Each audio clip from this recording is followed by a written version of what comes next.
هادي له ونشهد أن لا إله إلا الله وحده لا شريك له ونشهد أن محمدا عبده ورسوله صلى الله عليه وعلى آله وصحبه وسلم تسليما كثيرا أما بعد. عن أبي هريرة رضي الله عنه قال قال رسول الله صلى الله عليه وسلم من عرض عليه الطيب فلا يرده فإنه طيب الريح وخفيف المعنى أو كما قال صلى الله عليه وسلم. زندگی کو خوبصورت بھی بنانا چاہیے. انسان کو ایک اچھی اور خوبصورت زندگی جینے کی ضرورت ہے. نبی کریم صلی اللہ علیہ وسلم نے جہاں دین کی باتیں سکھائی ہیں وہیں دنیا میں کس طرح زندگی گزارنا ہے کہ آپ کی زندگی بیوٹیفل بن جائے تو وہ بھی آپ نے سکھایا. اسی لیے امام نسائی علیہ الرحمہ نے اپنی جو صحیح کتاب ہے اس میں ایک کتاب ہے, ایک چیپٹر ہے کہ زندگی کی خوبصورتی کیا ہے. زینت کے عنوان سے باب ہے, کتاب ہے, مختلف احادیث 200 سے زیادہ اس میں ہے.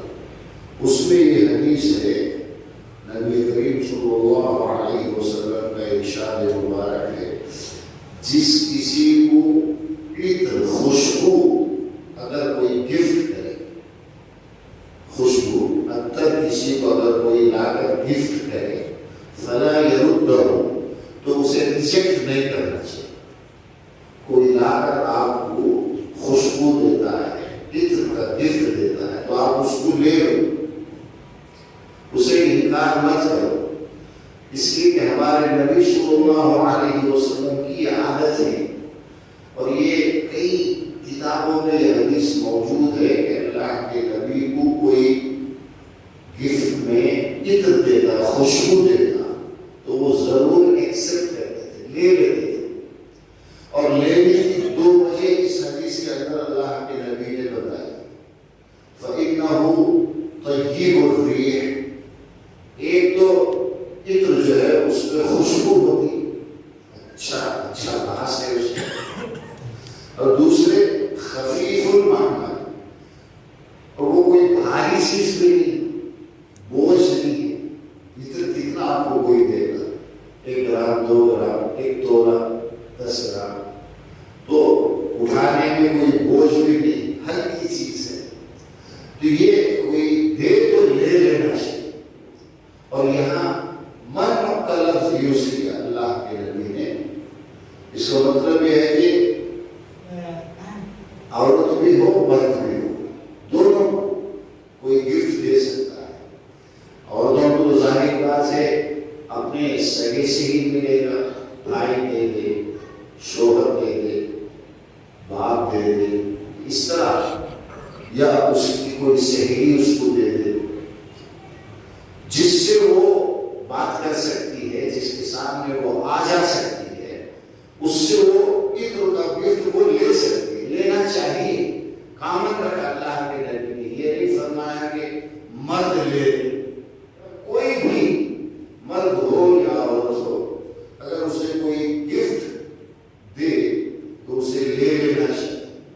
اس لیے کہ دنیا کی چیزوں میں اللہ کے نبی کو عطر بہت پسند ہے.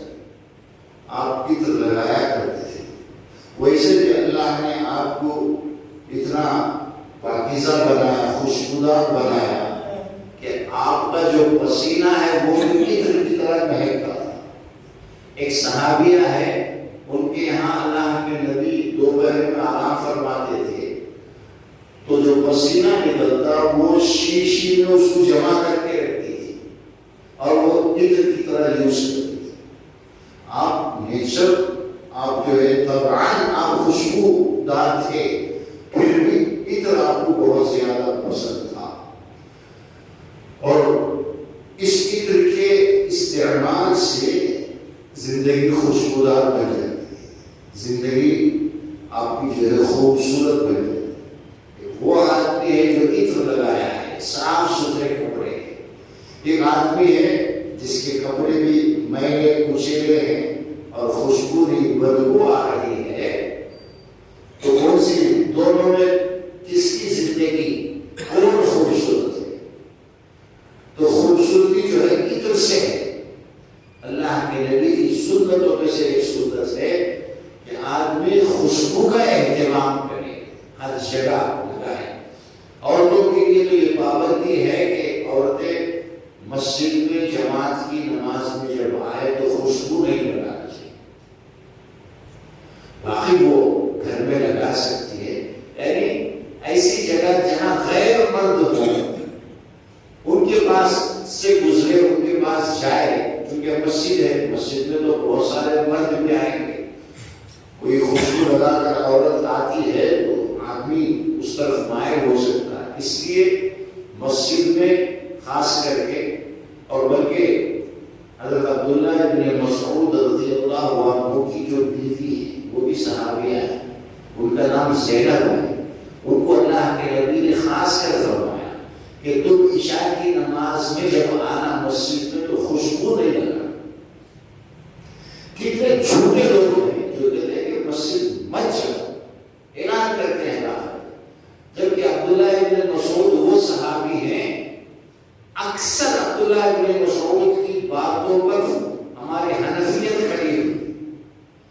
احناف کے نزدیک ہم لوگ جس مسلک کے ماننے والے ابو حنیفہ، وہ اکثر دلیل کے طور پر عبداللہ ابن مسعود کی روایتوں کو لاتے ہیں۔ خود ان کی بیوی یہ کہہ رہی ہے، صحیح حدیث ہے کہ اللہ کے نبی نے مجھ سے کہا، لیکن خطاب عام تھا، یہ کہا کہ مجھ سے تو بول رہے تھے لیکن بات کیسی کہ تم عورتوں میں سے کوئی بھی جب عشاء کی نماز کے لیے آئے تو خوشبو نہ لگے۔ اس حدیث سے کیا پتہ چلا؟ عبداللہ ابن مسعود رضی اللہ عنہ جیسے جلیل القدر صحابی اور ان کی بیوی حضرت زینب جماعت میں آتی تھی نماز کے لیے، اور اللہ کے نبی نے کبھی روکا، یہ کہا کہ خوشبو لگا کر مت آنا، ویسے آؤ۔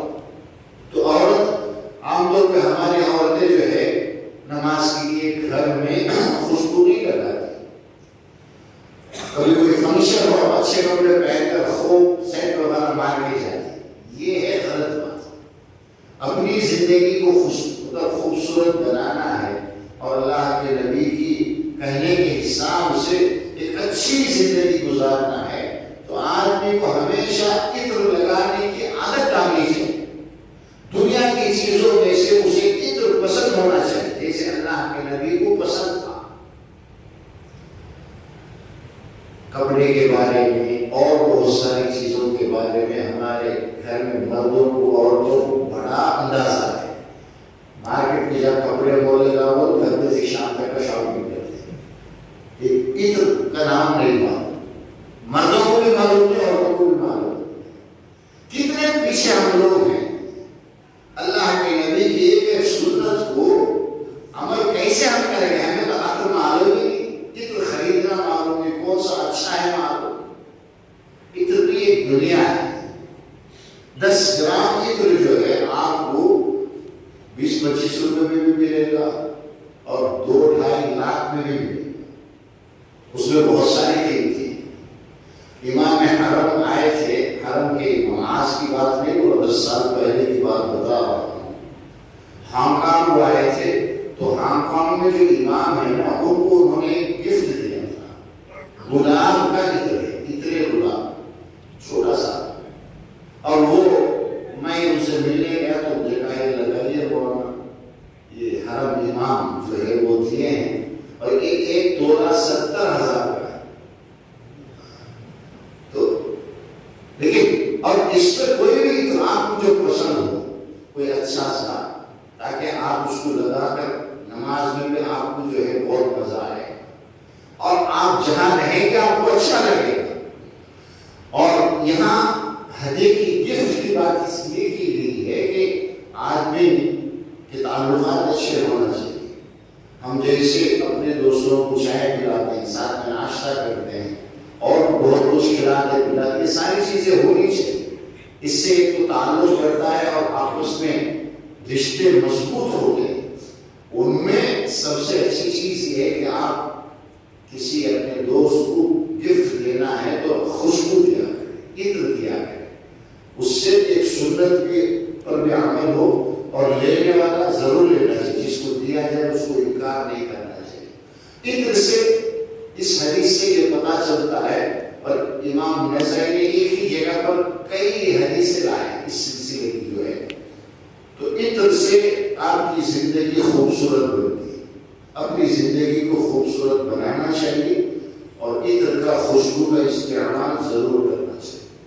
سبحانك اللهم وبحمدك نشهد ان لا اله الا انت نستغفرك